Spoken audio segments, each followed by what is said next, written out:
Hi, and welcome to the Me and My Bass series. In this series, I will bore you with some interesting facts about some of the basses I own. I will tell you how I did purchase them and why. Further, I will tell you my opinion about the playability and their sound. This time's up the Riverhead Dola 1988.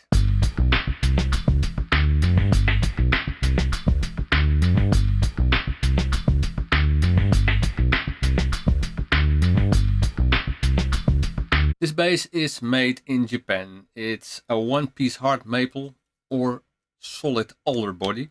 It has a one-piece hard maple neck, 21 fret rosewood fingerboard, Gotho tuners, Gotho bridge, two P style pickups and one J style pickup, black hardware, and a bolt-on neck. Why did I buy this bass? Well, actually, I bought this bass twice. At first in 1989 at Nederland Muziek, but I traded it in 1979 for some recording equipment. But after some time, I regretted it. I looked out for this bass if it would pop up somewhere.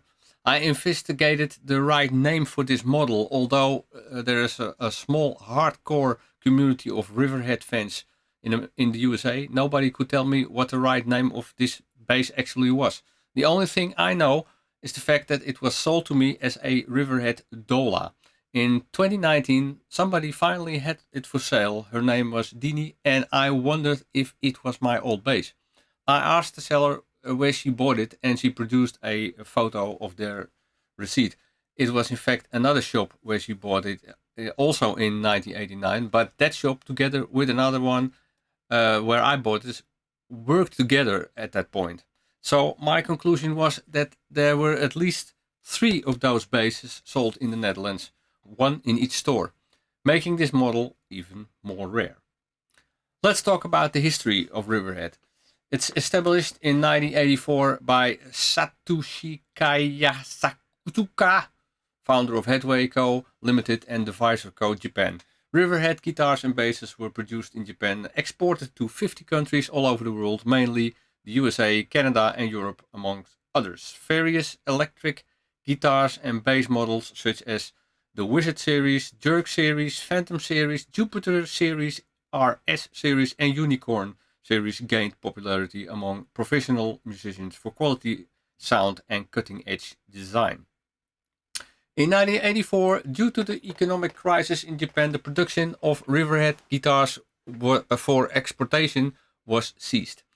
Riverhead once again resumed production in 1992 for the local Japanese market until 2005, when Kai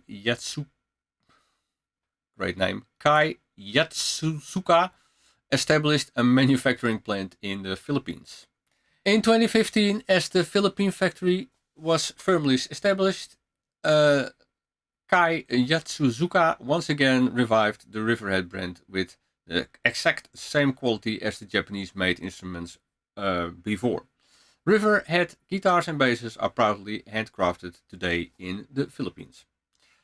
What attracted me to buy this bass in 1989 was the fact it really played and felt good. I was just joining a blues rock type of band called New Rising Sun, and that model of bass suited more the music than my BC Rich Warlock, which was more of a hard rock style bass. I always reckoned, by the way, that it had a phenolic fretboard, which turned out not to be. I found out when I bought it again in 2018. The weight is quite light and it has a nice feeling lacquered neck profile, but it isn't sticky at all. Here are a few examples how this bass sounds. First the bass solo, then the bass in context with drums and guitar.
signal flow in this clip was once again direct into the UAD Apollo Twin with an MPEG SVT simulation running on it. I used the Rock A preset. This is a nice playing bass, and maybe it isn't my favorite one right now. It was when I first bought it in '89, and I'm glad to have it back, although it isn't actually my old bass. Well, that's it for this episode. If you like this kind of content, please subscribe and like this video.